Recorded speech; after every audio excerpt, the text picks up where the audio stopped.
Na-recover sa Baguio City ang sasakyan ni Police Senior Master Sergeant Diane Marie Molianido na pag-alaman na ang gray na Toyota Innova na may plate number NAK2796 ay ginamit ng biktima kasama ang kanyang 8 anyos na anak na si John Ismael papuntang Novaliches, Quezon City noong Enero 16 upang makipagkita sa isang babaeng agent para sa pagbebenta ng kanilang sasakyan sa halagang 450,000 pesos. Ngunit hindi na sila nakabalik sa kanilang tahanan. Ayon sa ulat, kahapon Enero 30, voluntaryong naisuko ang naturang sasakyan sa Regional Highway Patrol Unit Cordillera Administrative Region sa Baguio City. Ang mismong nakabili ng sasakyan, isang residente ng Baguio City, ang nagsuko nito sa mga otoridad.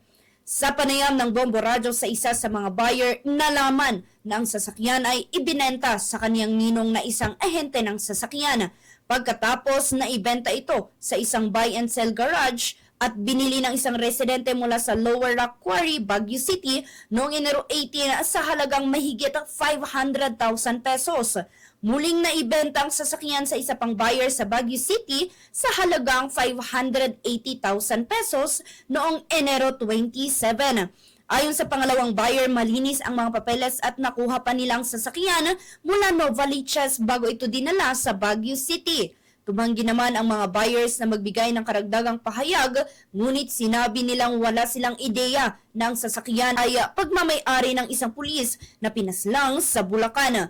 Matatandaan na noong Enero 19 na iulat ang pagkawala ni Police Senior Master Sergeant Molianido kasama ang kanyang anak. Natagpuan ang bangkay ni Molianido noong Enero 24 sa Pulilan, Bulacan na may gunshot wound at sumunod na natagpuan ang bangkay ng kanyang anak noong Enero 29 sa isang calamansi farm sa Maluwid, Victoria, Tarlac, nakabalot sa tape at plastic garbage bag. Sa kasalukuyan, patuloy pa rin ang investigasyon ng mga otoridad kasunod ng pagkaaresto sa 3 persons of interest sa Quezon City. Mula dito sa Baguio City, Bombo Karen Calpo Sapiraw at ito ang Bombo Radyo Philippines, the #1 and most trusted source of news and information. Basta Radyo, Bombo!